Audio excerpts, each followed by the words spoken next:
What's up, everybody? It's Heems, and guys, we are back with another reaction video today. It's been a minute since we last did something for this one, but this person is an OG when it comes to reactions and one of the pioneers that have helped us as far as like just continuing to grow and advance when it came to like doing different types of reactions, not including both animations, AMVs, and so forth, and fan films, and even Chris Baradas. Shouts out to you guys, and just also to say thank you for continuing to be patient with me through and through.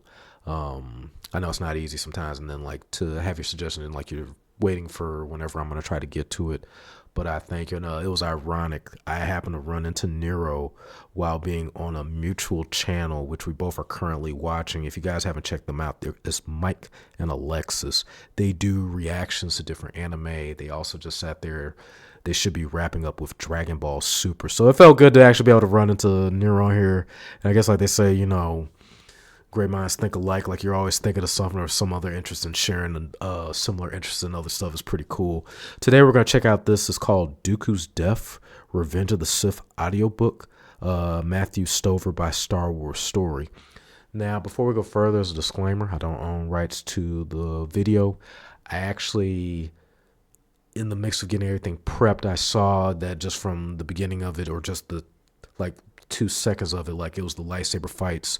So with that being said, as you guys can see here, to avoid copyright issues, I'm making the adjustments as needed, so that way we can go ahead and still be able to provide you guys the content you've requested for and are looking to enjoy. But without further ado, let's check this out. Blue fire vaporizes black Corellian nanosilk and disintegrates flesh and shears bone, and away falls a Sith Lord's lightsaber hand, trailing smoke that tastes of charred meat and burned hair. And Anakin's heart sings for the fall of that red blade. He reaches out, and the Force catches it for him. And then Anakin takes Dooku. Hold up. So wait, for real, did he actually use the Force? I have to, you know what? Now I gotta rewatch that, because I didn't see that before, or did think. And I remember, what was it? There was actually to anybody that watches, they actually had like behind the scenes clips of like how the fight was actually supposed to be coordinated, and it was a crazy move that he does, because it's like he almost like brings the blade down, kind of feints it to where Dooku attempts to cut down his hands, but he actually like feints it and then gets the hand. And I was like, how did he do that? Why did they not put that in there? It was a very aggressive. That fight pace in and of itself was much more aggressive in how Anakin's fighting techniques were displayed in comparison to how the original movie was shown. Dooku's other hand as well. Dooku crumples to his knees, face blank, mouth slack, and his weapon whirs through the air to the victor's hand. And Anakin finds his vision of the future happening before his eyes. 2 blades at Count Dooku's throat. Both lightsabers are in his hands, and the one in his hand of flesh flares with the synthetic bloodshine of a Sith blade. Dooku, cringing, shrinking with dread, still finds some hope in his heart that he is wrong, that Palpatine has not betrayed him, that this has all been proceeding according to plan. Until he hears, "Good, Anakin, good. I knew you could do it," and registers this is Palpatine's voice, and feels within the darkest depths of all he is the approach of the words that are to come next. "Kill him," Palpatine says. "Kill him now." In Skywalker, I remember what he did, because he was like, "Good, Anakin, kill him.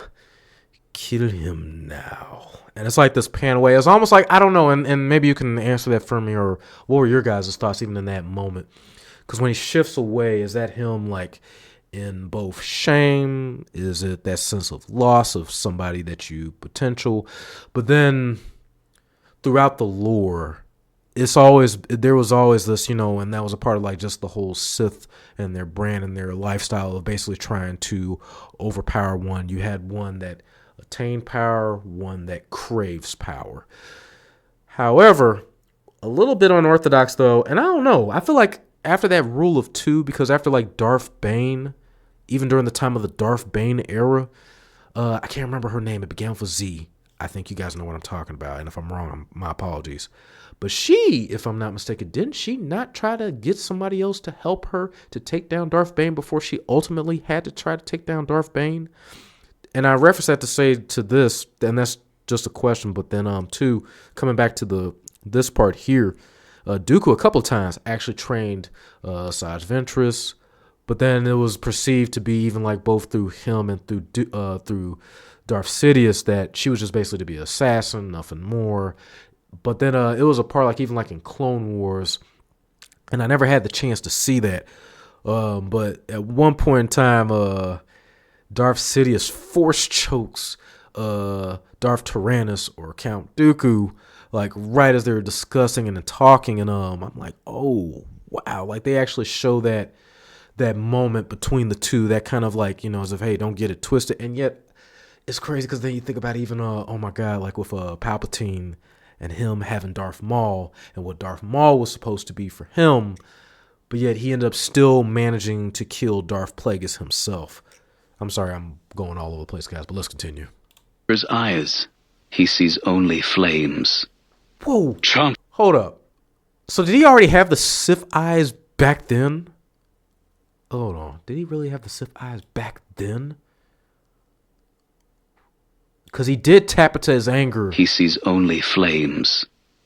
Chancellor, please! He gasps, desperate and helpless. His aristocratic demeanor invisible. His courage, only a bitter memory. He is reduced to begging for his life, as so many of his victims have. Please, you promised me immunity. We had a deal. Help me! And his begging gains him a share of mercy equal to that which he has dispensed. A deal only if you released me. Palpatine replies, cold as intergalactic space. Not if you used me as bait to kill my friends. And he... So wait a minute, even in that talk, like, I don't know, like maybe I'm tripping. Well, this is an audiobook, this wasn't in the movie, but if we're going to go with the book, Anakin didn't find none of that suspicious. What he just sat there and said while he was sitting there holding the damn lightsaber, or was Anakin just so like, just enraged at that point? He was just sitting there, just like posturing over his victory, that he did not hear none of that dialogue that was going on. Maybe the lightsabers was humming too hard and he didn't hear. What? He knows then that all has indeed been going according to plan. Sidious's plan, not his own. This had been a Jedi trap indeed, but Jedi were not the quarry. They were the bait. Anakin. Palpatine says quietly, finish him. Years of Jedi training make Anakin hesitate. He looks down upon Dooku and sees not a Lord of the Sith, but a beaten, broken, cringing old man. I shouldn't. But when Palpatine barks, do it! Now!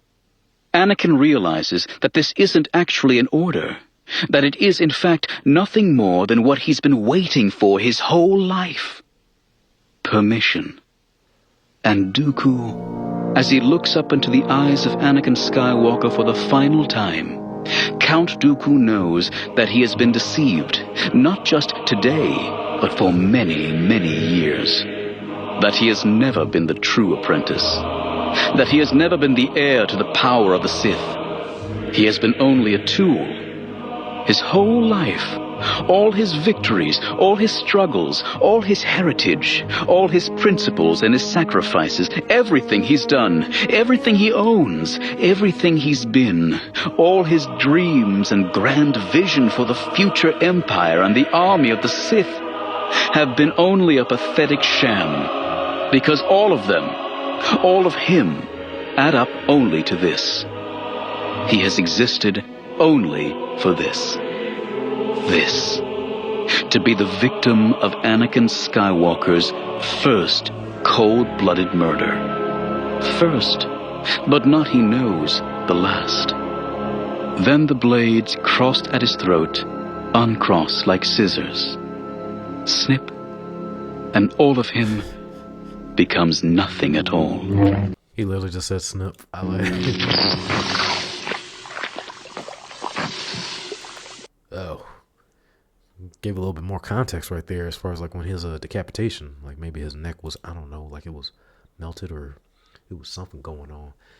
It gave a little bit more, honestly, like a little bit more detail. It gave a lot more description and feel to that moment in time in comparison like to what you saw in the movie, because you literally see him, he's boom boom, cuts off the arms, and he's like, good Anakin, good, kill him now, I shouldn't do it.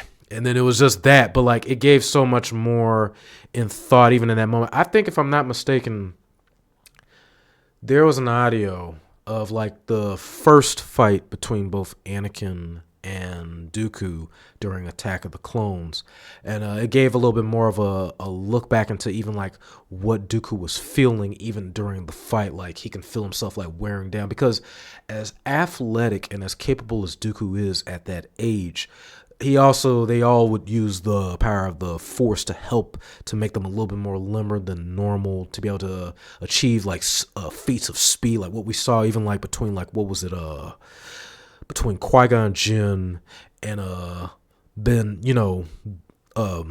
darn it, Ben Obi-Wan Kenobi. I called him Ben Kenobi, but Obi-Wan Kenobi, and which is both Ben Kenobi as well, but you see them actually do that part where like they just like zipped across like from fire.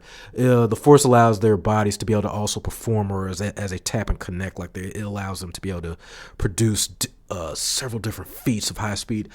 I was disappointed in one thing that I've never got to see in a live adaptation with Star Wars, and that is for them to take even like what happened in the Clone Wars cartoon, the one that was back right before Revenge of the Sith officially came out on Cartoon Network. And it was that scene that was so badass. You literally see like after Asajj calls out Dooku, he literally like just flies out the freaking top of the viewpoint and like lands. And I was like, why have they never incorporated or just showed a Sith, a Jedi, or somebody like actually fly? If they're capable of like lifting freaking a freaking Deaths or a battleship, I'm trying to think of the Imperial ship, if they could drag that, pull that, and maybe that's Force Unleashed, so maybe, some people will argue and say, well, that game was over the top, like you couldn't really do like an Imperial ship. I don't know. But if you can even do that, just a ship, or even like what you've seen Luke do with his starfighter and all this other stuff, like, yeah, why not yourself? But I would have loved to have seen that, but like that showed me a level of Dooku that shows, what a level he was on. But it's like, as far as like with that whole camaraderie between him and Palpatine, that was all a part of just their branding. And to anybody, I don't know, if you think Dooku had it bad, wait till you read the Star Wars for the Disney Marvel comics, or Marvel's version with Disney on it. But look at how Palpatine does Vader, even like hiring all these different apprentices, forcing him to fight them in between. I think, what was it, Dr. Aphra or Aphra? I have to go back in that comic because I actually got one of them comics up there. I think it was like Dr. Aphra. And like he's trying to like basically do his own thing. And it's like, even at points, it was like at one point Palpatine like dismembers Vader back to the state of where he was when he was found on Mustafar, and then forces him to kind of like find himself. And it's just one of those, like, I think it's just with just the Sith, but I don't know, Palpatine is just another like monster in and of himself. I don't even think, and I could be wrong, I have to do my backtracking. And to anybody too, feel free to chime in the comments. Just keep it cool and friendly. Just remember, or as a disclaimer, while I am a fan of Star Wars, I do not know every single gross detail. So to anybody, this is destroying me. If you could just, just give me a little bit of like some pointers or keynotes, or if you even have suggestions on some other videos that we can check out just to further, to add to our collection or just to our knowledge, so that we can be a true Sith, I would greatly appreciate it. Shouts out to Nero once again, man. I really do appreciate you, and sorry for keeping you waiting. Thank you for always coming through when you can. It was a pleasure even just to run into you on Mike and Alexa's channel. Please, even if it's just one at a time for now until I get everything the way that I want it, please drop another suggestion. And to everybody else that's watching, if you're a Star Wars fan, any reactions, any AMVs, audios, or fan films, please drop them in the links below. I really do appreciate it. If you like this, please like, subscribe, share the video, share the channel on all social media platforms, online, offline, to your friends, family, fellow content creators, reactors, and streamers alike. I'll see you soon. Peace till the next video and streams.